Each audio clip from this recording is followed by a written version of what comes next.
Guys, कैसे हैं आप लोग। मैं ऋषभ आपका स्वागत करता हूं मेरे चैनल पे। और आज हम लोग का वीडियो है सेट 3, जो कि लगातार मैं आपके लेके आ रहा हूं most important question for CGL mains and CGL examination. उसके साथ डिटेल एक्सप्लेनेशन के साथ मैं आपको साथ वीडियो लेके आ रहा हूं। तो वीडियो को सपोर्ट ज़रूर करें, नीचे जाएं, वहां टेलीग्राम चैनल का लिंक है, जाके उसको आप फॉलो कर लीजिए जिससे आपको वीडियो की पीडीएफ मिल सके। ओके, तो बिना कोई टाइम वेस्ट किए हम लोग अपनी पहली क्वेश्चन की ओर बढ़ते हैं। तो हमारा पहला क्वेश्चन है, in the constitution of India promotion of international peace and security, international peace और सिक्योरिटी ये किस में शामिल किया गया है? प्रियम्बल में, डीपीएसपी में, फंडामेंटल ड्यूटीज में, या 9th शेड्यूल में? तो इसका answer my friends is option number B, is DPSP, directive principles of state policy. आपको पता है directive principles of state policy जो है वो 36 नंबर आर्टिकल से लेकर के 51 नंबर आर्टिकल में आता है।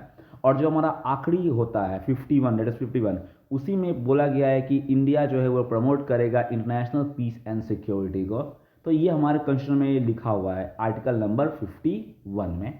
और आपको पता होना चाहिए कि डीपीएसपी जो है वो पार्ट 4 ऑफ अ कॉन्स्टिट्यूशन में लिया गया है। ठीक है, पार्ट 4 ऑफ कॉन्स्टिट्यूशन में है। और साथ ही साथ ये कहाँ से लिया गया है? तो ये लिया गया है आपको आयरलैंड के कॉन्स्टिट्यूशन से। DPSP article 51 international peace and security part 4 में है। और 36 नंबर आर्टिकल से 36 आर्टिकल से लेकर के आपको 51 आर्टिकल तक है। कहाँ से लिया गया है? तो आयरलैंड कॉन्स्टिट्यूशन लिया गया है, आयरिश कॉन्स्टिट्यूशन से हमारा डीपीएसपी लिया गया है। So next question, who is the custodian of constitution of India? कौन सा हमारा कस्टोडियन कौन है? हमारे संविधान का कस्टोडियन कौन है? President, prime minister, Lok Sabha secretariat, या सुप्रीम कोर्ट? तो it is a very easy question. Custodian जो है वो हमारा है सुप्रीम कोर्ट। सुप्रीम कोर्ट हमारे कस्टोडियन है हमारे कॉन्स्टिट्यूशन ऑफ इंडिया का, क्योंकि सुप्रीम कोर्ट में ही जो भी हमारा न्याय होता है वो कौन देता है हम लोग को? वो देता है आपको सुप्रीम कोर्ट देता है हमारा।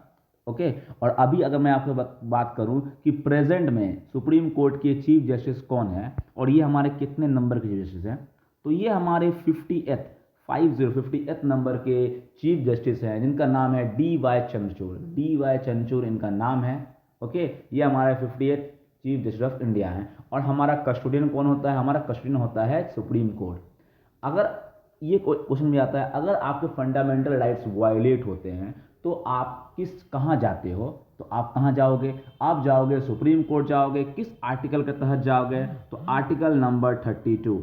आर्टिकल नंबर 32 के तहत, that is right to constitutional remedies, right to custodial remedies article number 2 में दिया हुआ है। उसके तहत आप क्या कर सकते हो कि सुप्रीम कोर्ट में आप रिट फाइल कर सकते हो। और रिट 5 टाइप की होती है: habeas corpus, mandamus, prohibition, सर्टियोरिटी।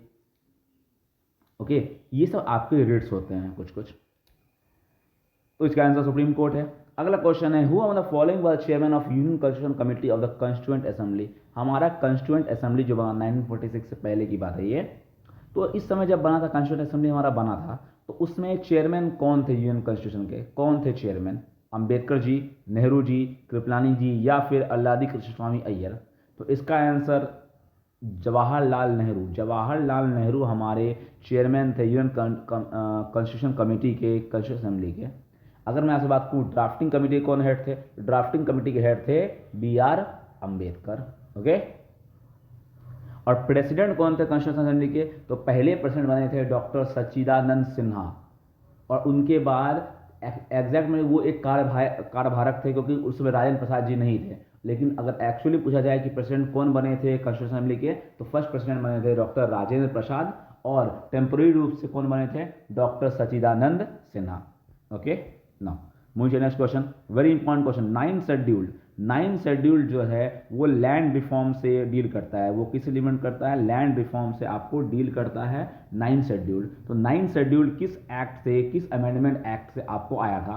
First, 8th, 9th, 42nd? तो इसका आंसर, वेरी इंपॉर्टेंट क्वेश्चन, इसका आंसर है फर्स्ट कॉन्स्टिट्यूशन अमेंडमेंट एक्ट।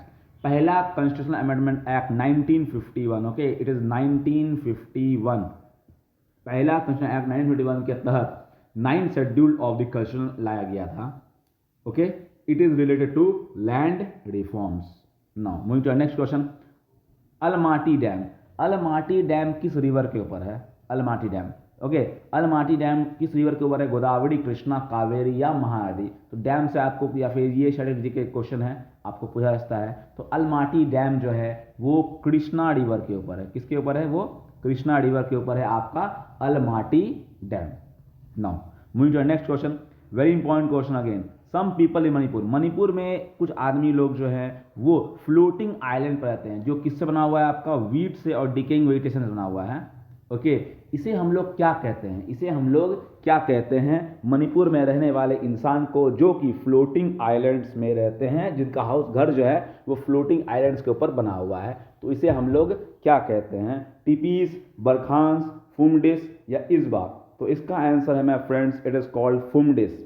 आपको पता होना चाहिए कि मणिपुर में एक नेशनल पार्क है जिसका नाम है Keibul Lamjao national park. Okay, याद रखिएगा, केबुल लमजाओ नेशनल पार्क है मणिपुर में, और हम लोग केबुल लमजाओ नेशनल पार्क को क्या बोलते हैं?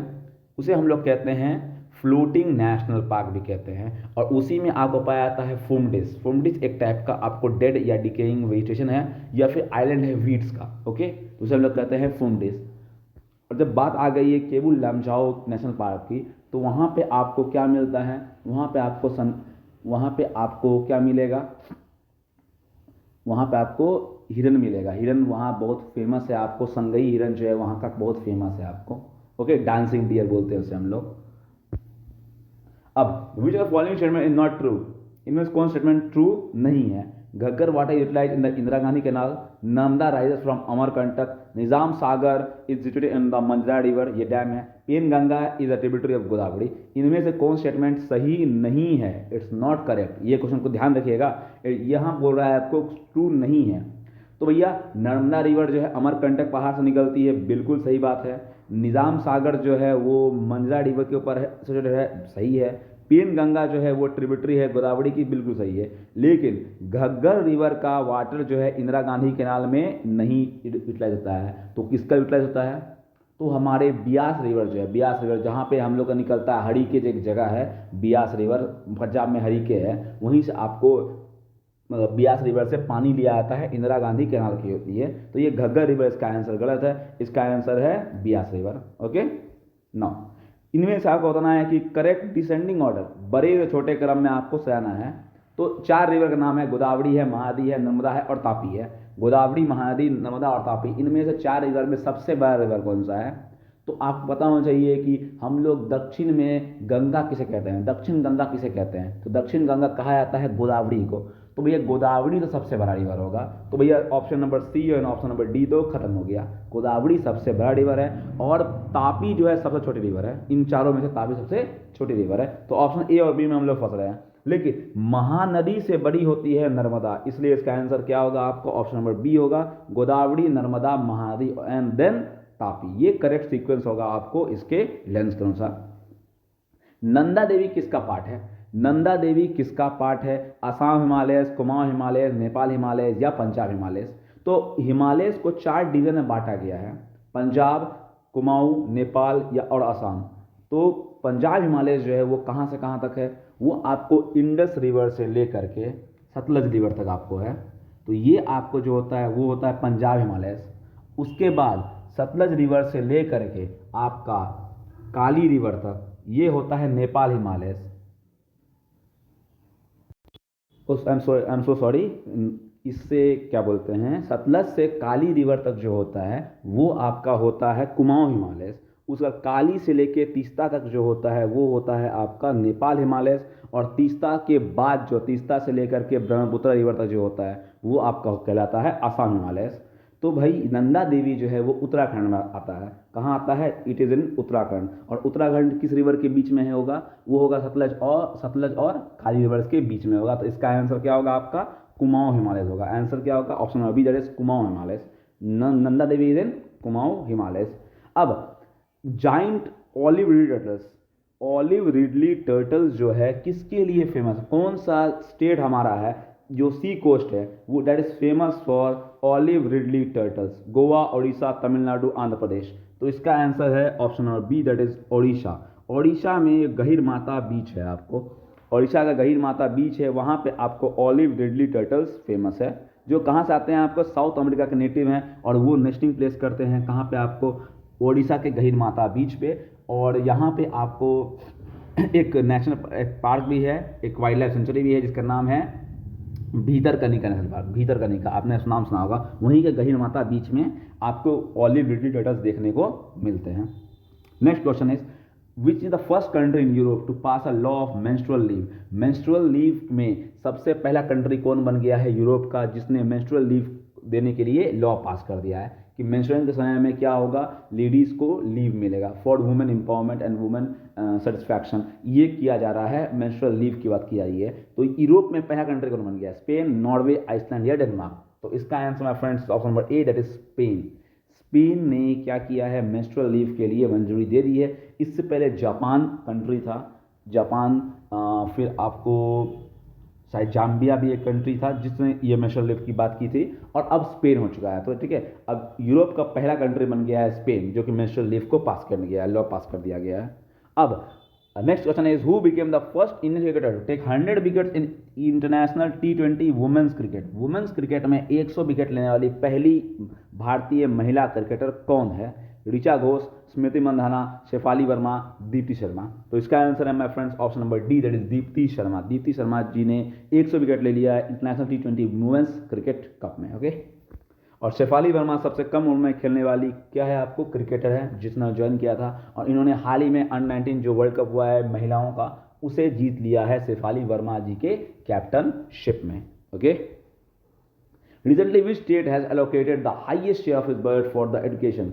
फाइनेंशियल ईयर 2023 के लिए सबसे हाईएस्ट शेयर ऑफ बजट जिसने एजुकेशन पे ही दिया है वो कौन सा स्टेट है। Is it Telangana, is it Kerala, it is Assam और इज इट हिमाचल प्रदेश। तो अगर मैं बात करूं आपको तो इस बजट में सबसे ज़्यादा जो खर्च किया है किस स्टेट ने किया है, तो वो किया है आसाम ने। और यूनियन टेरिटरी में बात की जाए तो एजुकेशन का ज़्यादा खर्च किया है दिल्ली ने। आसाम ने लगभग 20% के आसपास, अपना 20% के आसपास जो है अपने बजट का वो खर्च किया है एजुकेशन पे for betterment of the students in Assam. ठीक है, तो काफ़ी एक अच्छा और सराहनीय आपको जॉब है। आसाम के चीफ मिनिस्टर जो कि जिनका नाम है हेमंत बिश्व शर्मा, हेमंत बिश्व शर्मा जो है आसाम के चीफ मिनिस्टर हैं। और फाइनेंशियल ईयर 2023 में हाईएस्ट शेयर दिया गया है आसाम को। Okay, now consider following pairs. In pair में आपको बताना है कि कौन सा पेयर करेक्टली मैच्ड है। Corbett national park Ganga river क्या बहती है उससे, काजीरंगा नेशनल पार्क से क्या मानस रिवर बहती है, साइलेंट वैली नेशनल पार्क से क्या कावेरी रिवर बहती है। इनमें से करेक्टली मैच कौन है, 1 2 3 ओनली, 1 and 3 या नन ऑफ दीज। तो इसका आंसर होगा option number D that is none of these. भाई कॉर्बेट नेशनल पार्क में गंगा रिवर नहीं बहती है, राम गंगा रिवर बहती है, राम गंगा रिवर बहती है कॉर्बेट नेशनल पार्क में। अगर मैं आपसे बात करूं कॉर्बेट का नया नाम क्या पड़ गया है, तो कॉर्बेट नेशनल पार्क का नया नाम पड़ गया है राम गंगा नेशनल पार्क हो गया है।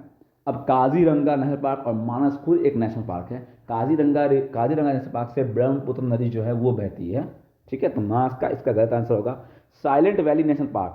साइलेंट वैली नेशनल पार्क कहाँ पे आपको है, तो ये है आपको साइलेंट वैली है आपको केरला में, और यहाँ से आपको भवानी नदी बहती है। तो तीनों का तीनों इसका आंसर गलत है। Okay, now last question of the day, which are the following states border with Uttar Pradesh. Uttar Pradesh का कौन स्टेट बॉर्डर करता है, पंजाब, राजस्थान, छत्तीसगढ़, झारखंड। अगर आप मैप देखोगे उत्तर प्रदेश का, अगर आप मैप देखोगे उत्तर प्रदेश का, तो उत्तर प्रदेश के ऊपर जो है यहाँ लगा हुआ है आपको हरियाणा।